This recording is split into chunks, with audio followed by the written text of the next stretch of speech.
Well, good morning here in New York. Good afternoon in Europe, and happy middle of the night, I think, in Australia, New Zealand, and other parts of the world. We've been running this virtual summit for the last about 36 hours, and I haven't been sleeping very much because luckily I've got friends all over the world. So I put my lipstick on for you. I promised you I'd at least do that. So this morning is an interesting day. Yesterday we focused mainly on law enforcement with some mental health experts, some school experts, a mom who lost her daughter to suicide after having been sexually molested. She was raped offline, and somebody took videos and put them online. And so you're seeing sort of a snapshot of where they are. Today is going to be a lot more focused. And we're going to be talking about the practicalities of how law enforcement can try to keep us safer, how they can investigate crimes, where these things are happening, why they're happening. As we look at it, we're going to have a number of experts who also happen to be dear friends who are joining us from Australia in the morning, their time, this evening, and tonight, our time. So you're really going to get an international perspective. My first guest today is Anna from Netclean. She's the CEO, and they run tools and technologies that help law enforcement identify and investigate cyber crimes. I've run into her many times, especially over the last year, and she's been at UN events and the rest with me, and I've asked her if she'll be part of our board and get more involved in what we're doing because she's pretty special. So I'm going to open her screen up. And Anna, I'd love for you to talk about yourself and what you did before you came to all of this, and your involvement and the work of Netclean. Yes, thank you. Thank you very much for having me here. And it's a great initiative, and I'm looking forward to see all of the content that you have provided these days. Congrats to you on this really, really innovative idea of a virtual conference. Yes, so my name is Anna Borgstrom, and I'm the CEO of Netclean. Netclean is a technology company, and we develop technologies to stop the spread of child sexual abuse material. We have a different kind of approach to the problem than most of the players in the field, which basically makes us quite unique. And I would love to talk to you about that for a bit further on. My background is that I'm a software developer. I studied computer science and economics on a university in Sweden. And I've been working with the telco and IT industry for 10 years before ending up in Netclean. And I've been working for Netclean the past 10 years of my career. So at Netclean, I have been working with innovative technologies with focus on government organizations and companies, businesses. And what we really do at Netclean is that we provide tools for companies, businesses, employers so that they can safeguard their IT equipment and IT environment from child sexual abuse material. And our tools sort of detects when someone is viewing known child sexual abuse material with the work computer, and in collaboration with the law enforcement, the company can really safeguard children in the end, because by following the trail of a detected image, we know that, and working together with law enforcement, we know that children can be rescued. And that has to do with, the ones that really are offending children are often grown-ups, and they have an employment. So that's why we are focusing on the workspace as a sort of place to identify those with a sexual interest in children. I'll bring myself back onto the screen. Anna, so does it detect images through pattern matching, etc., or does it work from already identified images and databases? Yeah, so it works. We work in collaboration with law enforcement around the world, and when they classify child sexual abuse material, each image and video gets a unique fingerprint, and it's that fingerprint that we are detecting in our software. So the company deploys an agent on their endpoints, and we don't care where the material comes from. It could be, someone is uploading or downloading it on the internet, or is using a USB stick. As soon as the device or the computer is handling the material, we can detect it, and an alarm is sent off to management console, where sort of the IT security staff is dealing with the incident, and they verify the alarm with law enforcement, and then in collaboration with law enforcement, they also proceed with the investigations in many times. And that often results in, a house warrant. And when you give law enforcement the opportunity to investigate, you always find new material in conjunction with the already found material. So that's really the power of our technology. And often, as I said before, often you also find children that lives with the perpetrator at home. I've been doing this for almost 26 years, and so much has happened over the last 5 to 10 years on technology approaches to enable law enforcement to find images and children that they might not have found before, and for uh, law enforcement to understand more about this, bringing everyone together. For the last 6 years, I've been spending a lot of time in India, outside of the United States, on general cyber safety issues, and I missed some of these developments. So I was thrilled when I met you at the UN. I'm a big fan of the ambassador who's back in Montenegro right now this week. And it was wonderful that she brought us together. So I think there are ways that we can collaborate. To tell me how an internet safety and child protection charity with volunteers around the world can help you do a better job. Well, that's a good question. I think that raising awareness is essential for this type of problem, and for people to acknowledge that they can what they can do, and that they can do something. I think that we have to look at this problem from a societal perspective, where every piece of society needs to do their part. It's easy to talk about, safeguarding children, educating children, putting efforts on social media, making them do more than they do today. Those things are great, but you also should ask yourself, or as a society, what more can we do? And we need to have the conversation going. I mean, and that's why I think it's so interesting to work with companies and businesses, because they have a great power to make a big difference if you look at it, because they employ people, and all the problems that are in society is really mirrored into a company today. So they need to work, they need to deal with the issues, societal issues already. And child sexual abuse and child sexual abuse material is a societal issue. And they have access to parents. They can put educational programs for parents in their workspace. They can use technologies like ours to detect these type of things, and they can also open up and work in collaborative ways with other technology providers and law enforcement in a bigger sense than they do today.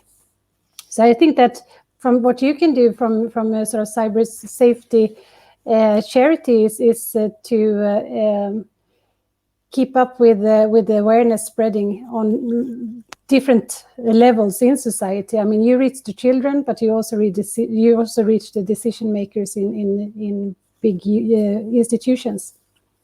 Well, we had a poster we did, and I don't have it easily now to share it on the screen, but I've been posting it often on LinkedIn. And 20 years ago, it said child pornography.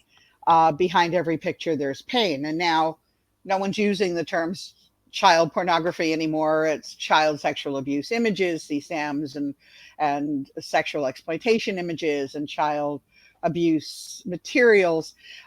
But in those days, when we came up with that, it was a public service campaign that an agency in the United States donated their time. And there was a little girl who was a model, and they messed up her hair, and they put some scuff marks on her face and made her look sad. And it's a black and white picture that has been used around the world.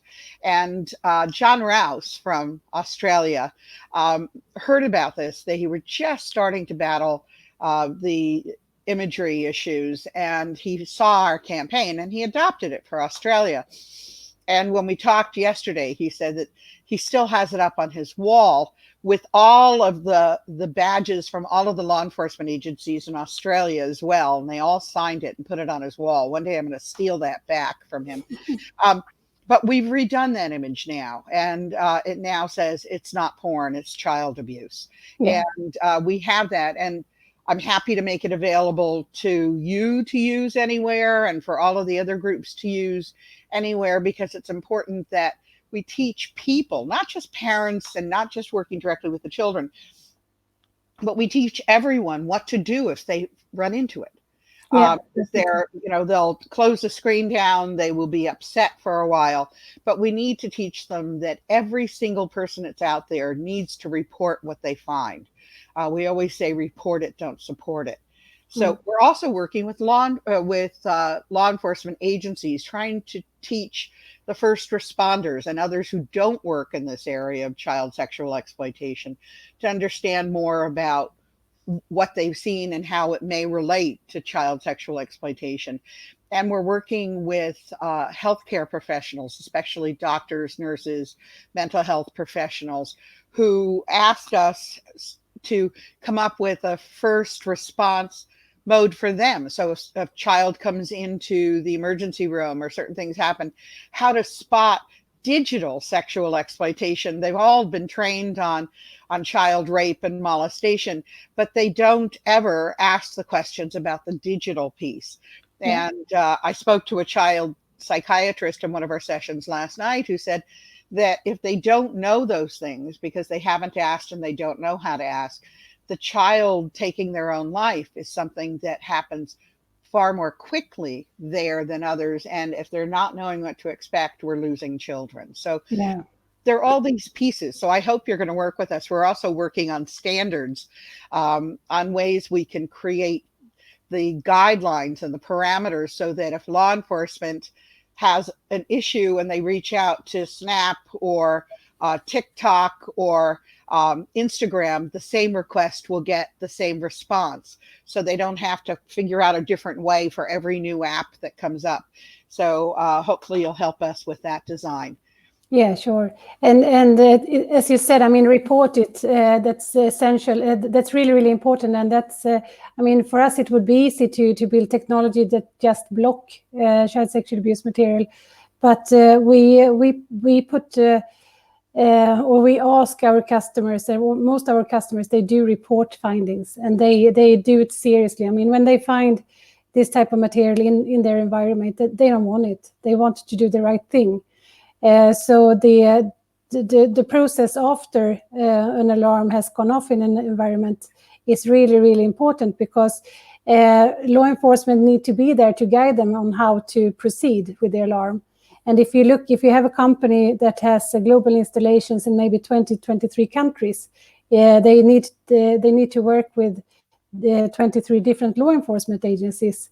But the process is basically the same, independent in which country you find material in. I mean, and we know that it's working, but it can always be better. But it's working, and as I said, for the whole sort of chain to if we're going to break the chain of abuse, we need every piece of society needs to pitch in and do their part. And I think it's a big understanding about what that thing is, and we need to use technology in an efficient way to support that that chain of sort of.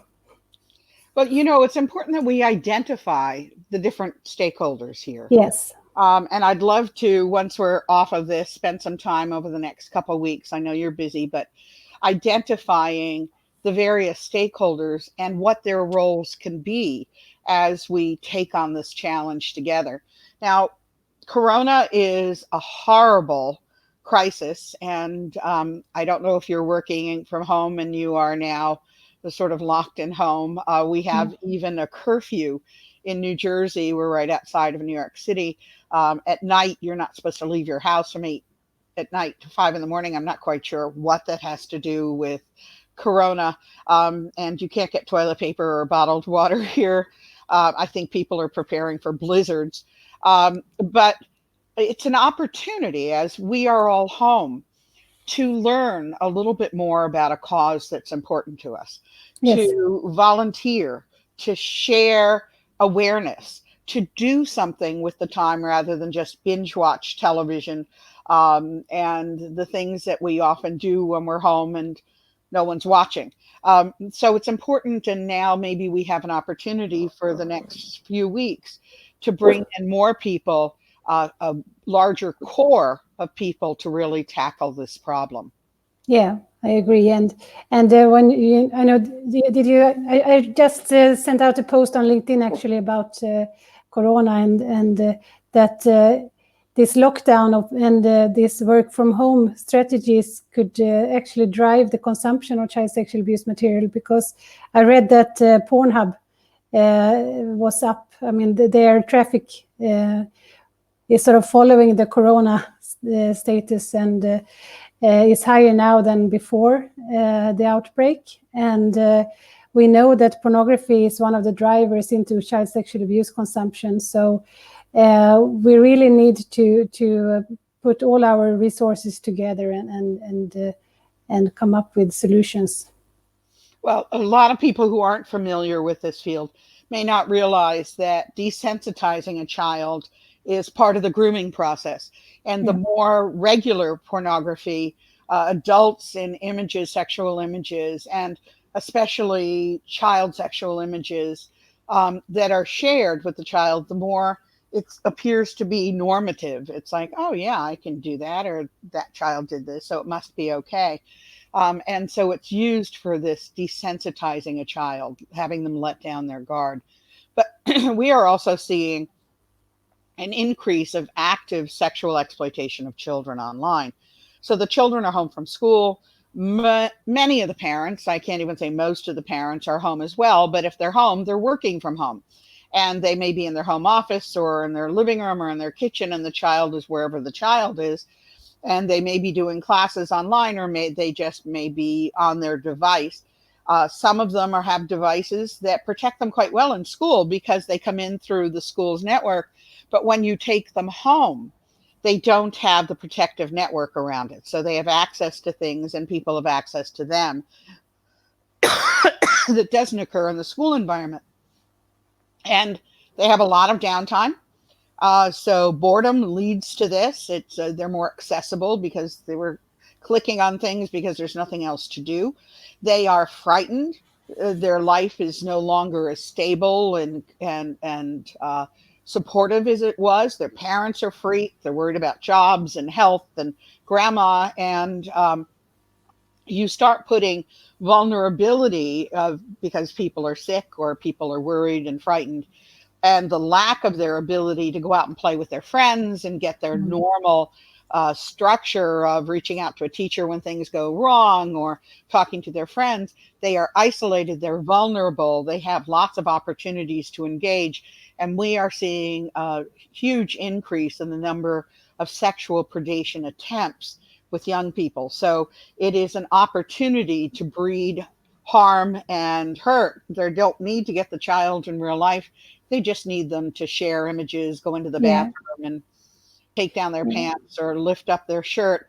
And that's all it takes. So unfortunately, while we're battling our health and our economies and our ability to move from place to place, we need to recognize that our children are at even greater risk now Yeah, than they were absolutely. before. Yeah, and as our Netclean report shows, it's also, the most common child sexual abuse material in child sexual abuse investigations are really self-produced material. So that sort of resonates with what you're saying. Yeah. And so the self-produced, we're talking about what the normal people in the world call sexting, and they're consensual self generated images, and they may just be a sexy pose. Often the kids will come up with it on their own because they're bored, or they want the attention of someone, or they have a girlfriend or a boyfriend, or are looking to become a model or be sexy or prove how grown up they are. And sometimes they are groomed by traditional sexual predators to take more images. They're now being paid. We're seeing a huge increase in the number of young teens, and older tweens who are being paid through PayPal accounts and the other things. So they can buy whatever they want. And the parents have no idea this is going on. And the kids are like, well, this is a great way to make money. All I have to do is take off my clothes. And it's becoming almost normative among young people. We're seeing about 50% of those who are 14 and over are taking at least one sexting image and sharing it. And when they get out, with cases like Amanda Todd, they get into the hands of the child traffickers, sexual predators, and they blackmail them. That's called sextortion. And we're seeing a lot of the suicides that have been blamed on cyberbullying really relate to sextortion, not cyberbullying. So, it's all these things that are tied together. And that's why I'm thrilled to bring you in. It's a piece that you do as a business. And you help large corporations with big networks find what's on them, and keep everyone safer and more compliant. But it's important that we bring in a business that's an expert in this space, because they weren't there a few years ago. So I think it's wonderful. I think that they are. I mean, we see from our installations that 1 in 500 computers are actually used to consume child sexual abuse material in the workplace. So 1 in 500, that's quite a lot if you have if you are a business with a couple of thousand employees. And if you are bigger than that, I know that in the US, there are really big companies. And as I said, they have the same problem that is in society. It's also in the companies. So, but this space, I mean, it's easy for companies to protect themselves from malicious codes and other cyber threats, but it's an education piece in this, because they don't know that they potentially have child sexual abuse material, illegal material floating their networks. So we need to educate them in that, and that they use technology, as I said, efficient technology that is specifically designed to find and detect child sexual abuse material as a threat and not other threats, because I think that the consumption pattern in this in child sexual abuse is different from other type of sort of malicious codes and other cyber threats. It is. And I think maybe together we can start educating the chief information security officers, the cybersecurity officers on big corporations around the world. I remember someone who runs a very popular cybersecurity podcast out of the United States, but it's consumed by people all over the world. And there are two people who do it. One asked me if I would do the podcast, and I said, okay, I'm an internet privacy and security lawyer. I do the cybersecurity side of things, but my heart is with the children. And so I came into their podcast studio virtually, looking at them. And the other one said, well, Parry's here to talk about cyber stalking and harassment. We were talking about adults. I really don't see what that has to do with cybersecurity. And the other one looked at me and he said, everything. He said, I'm a chief cybersecurity officer for a massive corporation that runs networks all over the world. And he said, there's a people piece of this. And so women in particular who are cyber harassed and cyber stalked and receive death threats, all of those things are happening, revenge porn and the rest. He said, if it's not just keeping our computer secure, our job is to make sure the whole system is secure, which includes our employees and officers and the rest. And that's an education that I can help with. Yeah. Uh, when I put on my lawyer hat and turn around and say to them, it's nice that you're working on malware and ransomware and code, but it's more important that you also recognize that there's a people aspect here. So your customers are mainly corporations that have networks and employees, and you're trying to find these on their systems? Yes, so our customers are basically employers. Everyone that has a computer and internet connection is a potential customer of ours. So we work with we have approximately 200 plus customers in Sweden. We are trying to make it international, and we work with companies that are security matured, but also that has matured, that are matured in the way they do business. There need to be an ethical way of doing business in order to adapt our technology, I think, and the companies that sort of are protective against protecting their brand is also potential customers of ours.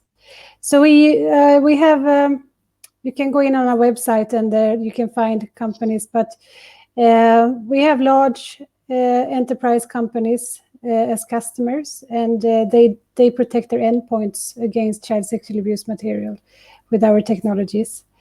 And when they do that, they also not just block the material, they really open up investigations together with law enforcement, and they identify those with the sexual interest in children.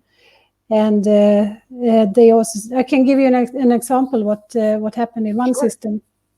So I think it was one computer that was alarming. Two or three images. Someone had viewed 2 or 3 known child sexual abuse images on that computer. So the company verified the hash sets or hash numbers that you get in the report with law enforcement, and law enforcement said, yes, this is child sexual abuse material. We should open up an investigations, and they did. And this was a guy, he was using a USB stick on his computer. So they opened up the investigation, and that led to a house warrant. And in that household, they found other devices with newly produced material. And when they went through the material, they saw that it was of 2 children that actually lived in the house with the perpetrator or the suspect. And when they dug deeper into the investigation, they could see that this man had also shared images with another guy on Skype. So from an alarm in our system, sort of detecting 2 or 3 images, it ended up with 2 people getting jail time for possession and abuse of children, and also rescue of 2 children. So businesses, it's really powerful way to make a societal impact by using the detection tools to identify if someone is consuming child sexual abuse material with the work computers. Maybe, maybe Anna, we work together to do a documentary on this. Yeah, sure. Because we need to raise awareness over the years, because I'm a lawyer. And although I'm not practicing actively now, I devote all of my time donated to the charity. I have advised corporations who called me saying, we have a problem and we want to hire you as a lawyer because we need privilege. And then we found out that the CEOs were consuming and producing child sexual images, and that people within the company were sometimes those who repair computers at the stores that repair computers would, when they're going through and updating software, they'll find these images and they didn't know what to do.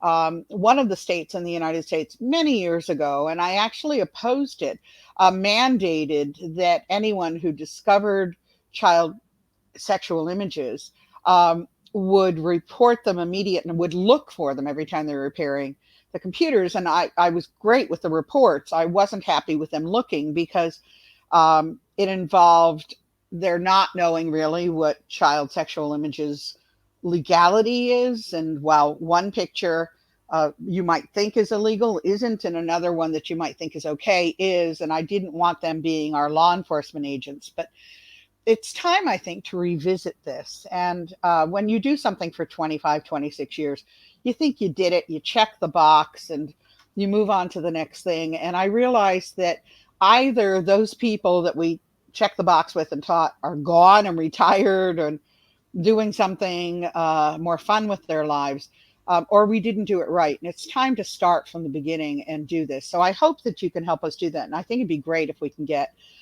students in universities who can work on a documentary for this and interviewing law enforcement, talking with you about these kind of things and the impact on real life. Maybe that would make a difference. Yeah, sounds good.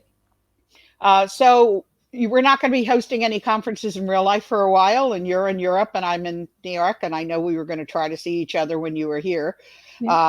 But we need to stay in touch. The power of this community to be able to do something and hopefully finally be able to get people from shutting their eyes and saying, this isn't happening, I can't do this, it is too hard, to I can make a difference. And even if it's just one child I save, one investigation we start, that's a difference. I want to explain just one thing to the audience. We talked about hashtag images, hashtag hashed images. And many years ago, as a result of a request from Paul Gillespie, who was a law enforcement officer in Toronto in Canada, who headed the Crimes Against Children unit for the Toronto City Police, was very frustrated because they would find images and they were trying to find the children behind the images. And it was very difficult for them to do that without sharing the entire image, which he thought was just further exacerbating the problem. So he wrote a letter to Bill Gates, and someone got the letter to Bill, and they got behind technology that became KETS originally. And then Nick Mick went out to Microsoft saying, well, we want a different one for the United States. So they came up with one there. And Photo DNA, we have the designer of Photo DNA who's joining us, I think today, it came out. And what it said is, we can take an image, eventually take an image and break it into a whole bunch of little pieces and turn it into numbers and letters. And it is the digital identification for that. You never see the image, you can't reconstitute it from those numbers and letters, but everyone was unique. And that allowed people to scan large networks for anything that had the same signature from an image. And when you're talking about the hashes of these images, that's what you're talking about, which is each one has a separate hash that identifies it, even though you can't see it. It's like your driver's license number. Yeah. So I'm talking about, we have photo DNA in our solutions as well, but we also have different type of hashing. We have both binary hashing and robust hashing. So, and then also we're looking into having artificial intelligence to find, to do a wider search on the actual computer once an alarm is triggered, to find newly produced material and sort of build an intelligence case that the company can forward to law enforcement so that they can prioritize the findings better. But yes, I'm talking about Microsoft Photo DNA as well as our own hash. And what does, when you say you're a technologist, you're too pretty to be a technologist, you should know that, but that's okay. It's Sweden, everybody's beautiful. So binary and robust, explain that to me. Well, I'm a technology. So binary hashing is actually where you're able to, I say the hash that we use in our technology, the robust hashing is, I think, no, sorry, can I just, this is sure. I think the robust is photo DNA, right? I don't remember. I think it is. You can ask the expert later. So robust hashing, if it's photo DNA, it can actually detect if the image has been mildly moderated in any way. Yes, that's So you photo can, DNA. So yeah, it so used that, to be one image, and then if you cropped it, changed the angle, it yeah, would have the same signature. So they broke it into lots of grids. So if a majority of yes, those still matched, the image matched. Yeah. yeah. So what we do in our system is that's the sort of second layer of detection in our system. We have our own algorithm at the first layer, and that's a one-to-one match from the fingerprint that we get from law enforcement, and that has to do in order to detect in complex IT environments. You can't really use photo DNA as the first detection because it takes a lot of capacity or performance of the endpoint. So we use our own detection first, or own hash first. And it's one-to-one match, and then we do further with photo DNA in order to find if the image has been moderated in one way. So you can actually get, in one alarm, you can get one hit, and then you can find 3 other examples of the same image in the same folder. So that's a different type of layer that we put on. And then you have the artificial intelligence that will be able to do a further scanning and detect newly produced material as well. So it's if you look at it as different layers of detection, really, I think it's the right way to look at it. And I mean, as I said, efficient technologies. The technologies has to be efficient in the environment where it works. It has to be able to also support the business, because if you have a high-speed network like an ISP, you need technology that can work in that environment. If you have a complex IT infrastructure like our biggest clients have, you need to have technologies that can work in that environment. So it's not sort of, unfortunately, there is no holy grail of technology yet, but hopefully in the future it will be.